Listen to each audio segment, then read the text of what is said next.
Week Without Driving is kind of somewhat new, but not extremely new. This year, it'll be October 1st through the 8th. And it was started by Disability Mobility Initiative, created by Anna Zevarts, who still continues to carry this forward in Washington State in the US.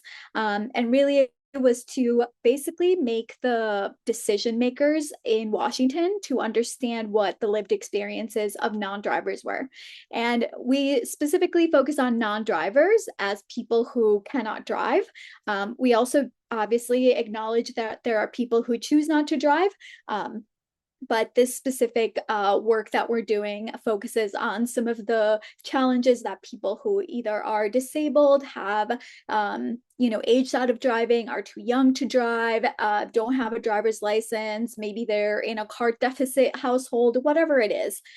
In 2023 at America Walks, it began to go national.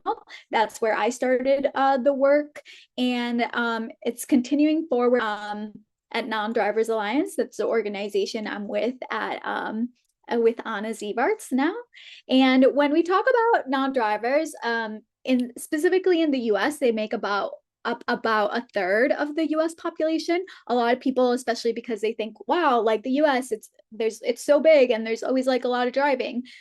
People are surprised by that.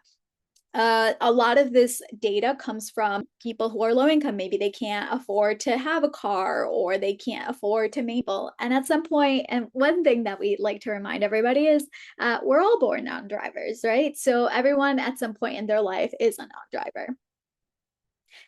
Week Without Driving is a tool. It's made possible by a coalition, different types of coalitions like Wendy's.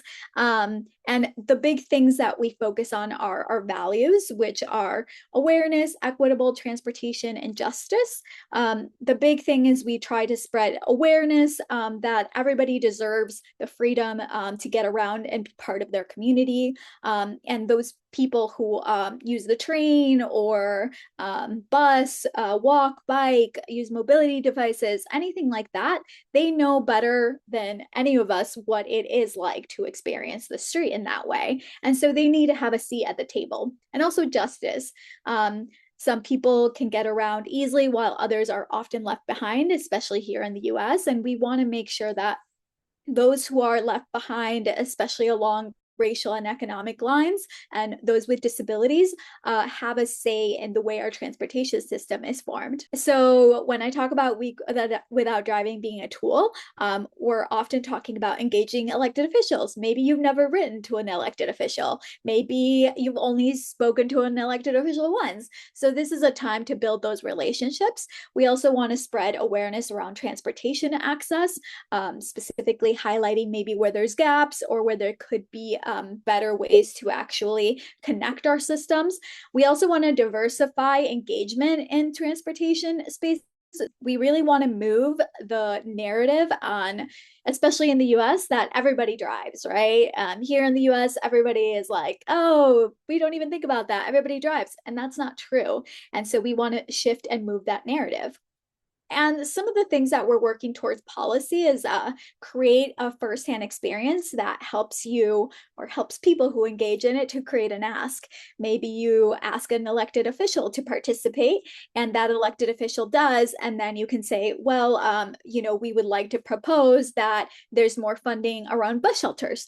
So that kind of is the way that Week Without Driving moves forward.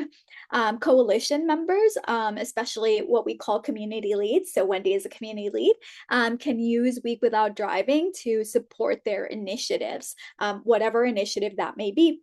Also, stories are evidence. Sometimes we like to be very focused on data and quantitative data. And while quantitative data is very important, we know that it is moved through storytelling. Storytelling is like one of the oldest ways that humans learn, right? We talk to each other, stories stick to our heads.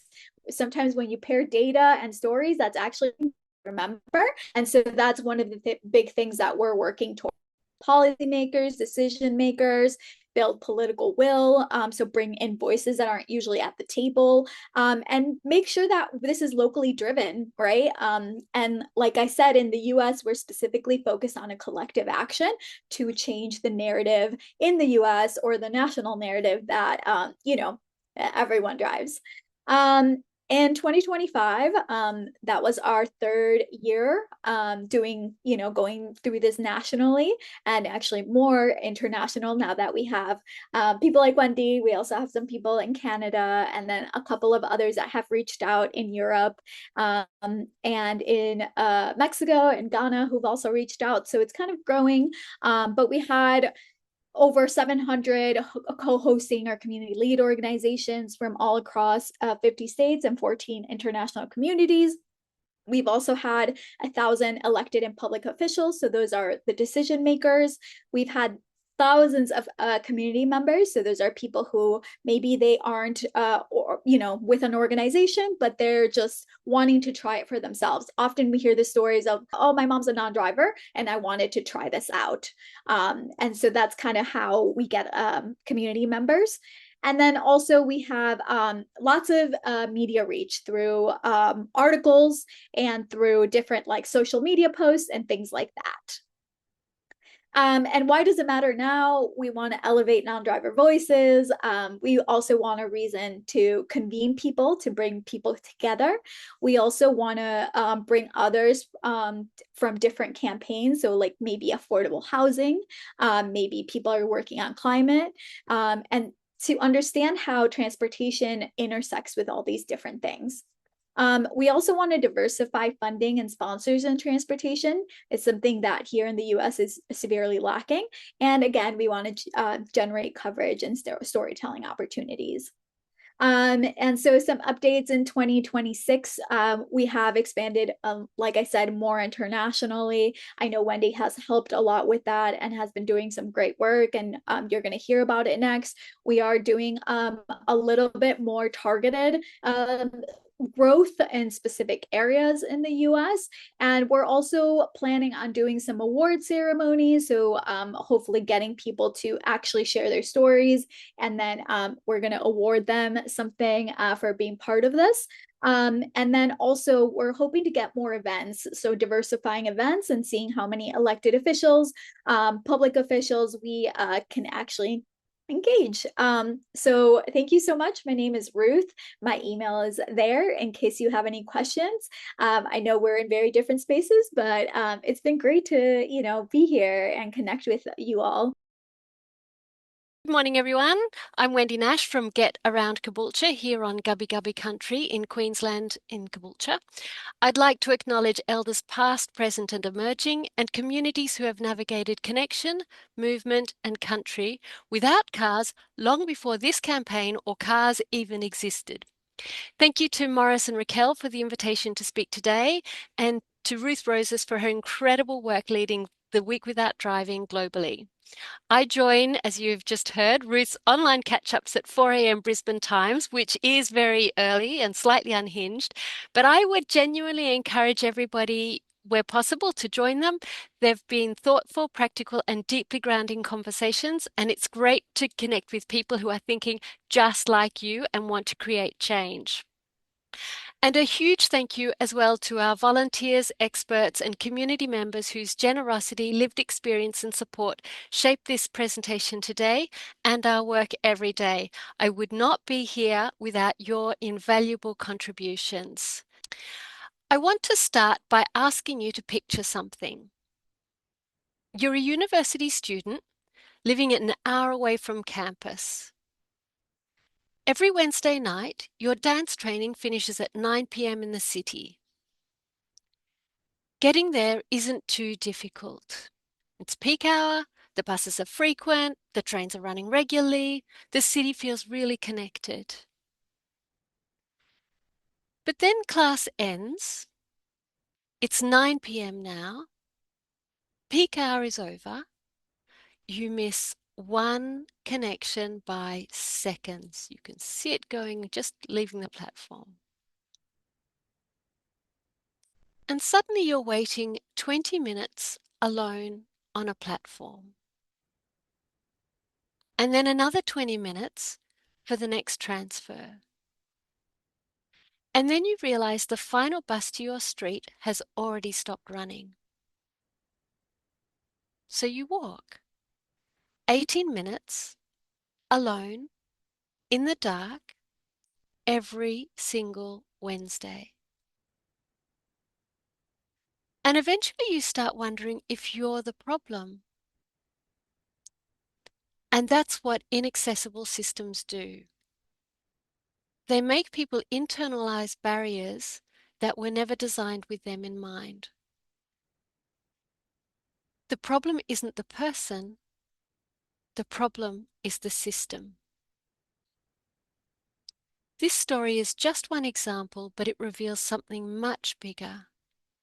Because when we talk about transport disadvantage, we often imagine it affects a small group of people somewhere at the edges of society. But many of the people affected are already part of our everyday community life.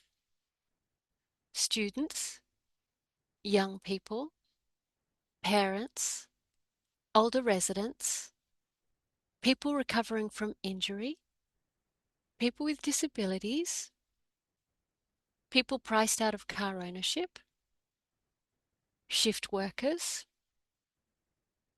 peoples whose lives simply don't fit into systems designed around driving.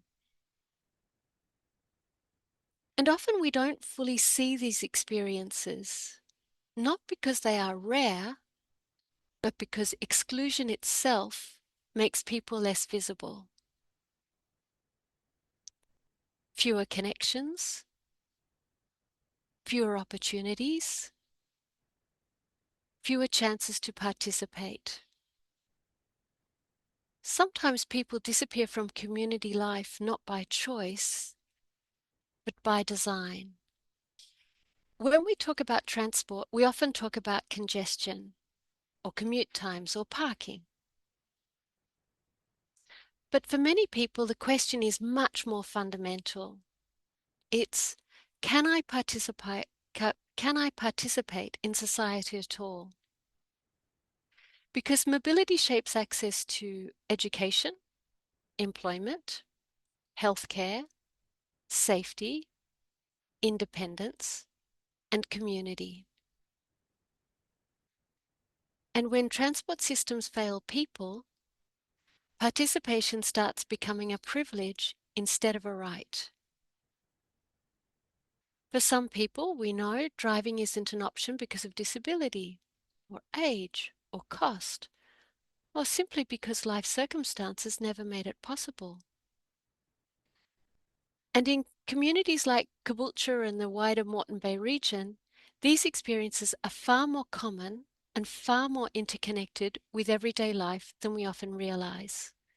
That's why the Week Without Driving exists. Not to shame people for using cars and not to pretend everyone can suddenly stop driving, because I know that would just be unrealistic for everybody here, well, most people. The goal is much simpler. It's simply to experience the barriers that many people navigate every single day. Not through statistics, through lived experience. Last year, community leaders participated in a mobility scooter tour around Caboolture Station. What looked minor on paper became major in practice. Uneven footpaths, difficult fencing, ramps that technically existed but didn't actually function well. This year, the tour is expanding further into areas where crossings are missing, underpasses flood, and pedestrian access becomes fragmented or unsafe. One of the most interesting things the community leaders reported was how quickly their perspective changed once they experienced it themselves. Because missing a bus on a spreadsheet means very little. Missing a bus at night when you're stranded feels completely different. A crossing that's slightly inconvenient for one person can be completely inaccessible for another. The week without driving invites people to temporarily step into that reality, to notice what most systems are designed around and who gets unintentionally left out. And often the biggest shift isn't frustration, it's awareness. One of the most important lessons from this is this: barriers in transport systems rarely affect only one group. The same ramp that helps a wheelchair user also helps a parent with a stroller. Better lighting helps students travelling home at night. Reliable evening services help shift workers. Safer crossings help older residents, and clearer pathways help visitors and tourists.